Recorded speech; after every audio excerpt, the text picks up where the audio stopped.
one thing that Sean just said is very true. It's not going to take one bite at this apple to get this thing done. So there will be multiple options to engage yourselves, to be prepared to engage the community, and maybe different ways to get the community to buy what we're selling, right? Most college applications are now done online, while not exclusively, but certainly predominantly. Application fees, you'll see as we move forward, range about $50 or so for four-year institutions. There's always an essay involved these days, so a 5-part essay is what a student is expected to produce, where they list their extracurricular activities. Letters of recommendations are also required for students from, coming out of high school, going into the college experience. Fee waivers, where the cost of applying to a college is waived by some document with some, influence at the request of students. So a student or parent need to ask for that, because nobody's walking around saying, I have fee waivers worth $50 or $65. You have to ask for it. Because we come from a community of high concentrations of poverty, they should be readily available for the college application fee as well as the SAT and ACT administrations, college fee waivers, and the test fee waiver should be available, because our students certainly do have financial hardship. The selection process. Of course, it's based on the strength and quality of the high school record. Many students in our community begin 9th grade, a little rocky. So much so that we lose the larger majority of our dropouts after 9th grade. They don't do well, they don't come back, right? So when I was doing admissions for Rutgers, I could expect some C's, maybe a D in 9th grade, but I was certainly looking to see that turned around by 10th grade in order to be a serious candidate for the programs we had available at, Rutgers. Class rank and grade point average, the successful completion of all high school requirements. And I put that here because of, again, this era where tests rule the day. So there are students who are in our community who didn't complete with proficiency the HESPA, the high school proficiency examination.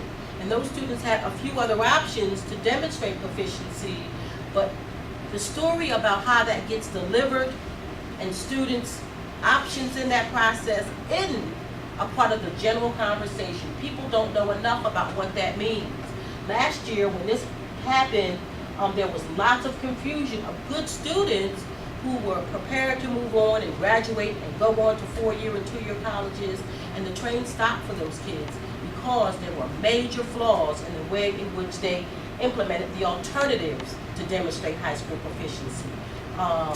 So I put an asterisk there because that's something that you'll want to be mindful of moving forward. And of course, a deadline is a deadline is a deadline. Making sure that students don't disqualify themselves because they've blown a deadline is extremely important. Admissions, 2-year colleges. 2-year colleges, community colleges, county colleges offer an open admissions policy. All who apply with a high school diploma have access to the programs there. There are no requirements for the standardized test. The SAT or ACT, neither are required. And the cost of enrollment varies for county and community colleges. As a Camden County resident, it's going to cost me less to go to Camden County College. But I could go to Gloucester County and Cumberland County or Burlington County because they are open access institutions as well. I would, however, pay just a tad more as an out-of-county resident. Paying for college. I will say to you that I don't have a lot of background in financial aid. I experience it in both Rutgers and certainly at Camden County College. But clearly, I've been in institutions of higher education long enough to know, and a student for long enough to know that there are some basics, and here they are. So the mechanism to apply for federal and state aid is the free application for student aid. It's known as the FAFSA. It's online. There's no charge to do it.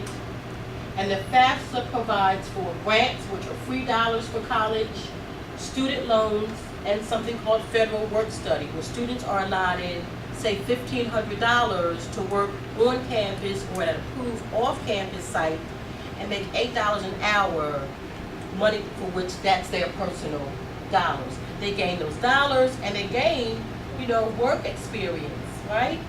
And we're in the process of ramping up our placement options in the community. That's certainly a priority of mine. And we've spent 2 days this week at the One Stop, because the One Stop's the place to go about jobs, including jobs for students. So I've been over there twice meeting with their leadership and expect to go back because they have their hands on jobs in and around this county like nobody else does. Scholarships. The best way to identify scholarships has been for years, remains so, the commencement booklet. So whether it's the high school commencement booklet or the college commencement booklet, people who give away scholarships always do, right? It's normally not a one-year deal. So when you have students who are looking to gain scholarships, get a copy of a commencement booklet, right? The kinds of documents that the FAFSA requires are certainly listed here, right? The last point I want to make is that about EOF. I said to you that I was an EOF student a long, long time ago, and so that means that EOF has been around for a long time. EOF provides for a small tick in a student's financial aid package. It's not the kind of money that's going to make a student be a good student. The student has to be serious about what it is they're embarking on and come with it a commitment to their student success.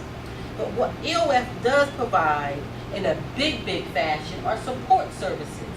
So it's one-on-one tutoring for students. It's advisement sessions, it's workshops. It's what I say to students is that we help you manage your stuff. We all have stuff, right? But as adults, we've learned some ways to manage that, and we know somebody who can help us manage. Students don't always have that available to them at their dining room table, right? In the family rooms in our community. We, the EOF department, help students to manage that. So if it's peer pressure, if it's some kinds of issues that require some outsourcing for services, we try to bring those to the fore to help students stay on track for success. That's the big benefit to what an EOF program does. I just said all of that, maybe. So it's academic and financial support. It's usually for students, not usually, it's for students who will come from high concentrations of poverty, Vineland, Atlantic City, Camden City, Trenton, Newark, those places where there are high concentrations of poverty and first generation college. In Camden City, 75% of our residents have a high school diploma or less, which means only 25% have some college or above, right? Just a quick question. Is there an age limit to EOF? There is. Students who are first generation, full time, and under the age of 24 to begin that process. Okay. But it's also true that once EOF, always EOF. So I started Camden County as an EOF student, let's say. When I transferred to Rutgers or Rowan or Stockton or College of New Jersey, Jersey City, I'm going to be an EOF student when I arrive there as well, right? Yes. Does the college give waivers, tuition waivers? The reason why I ask is because I used to work for Juvenile Justice Commission for 8 years, and a number of those students transitioned into GED programs, those who didn't finish the credits. Some of the individuals have federal charges, federal drug charges, and as we all know, if you have federal drug charges, you are not eligible for federal financial aid.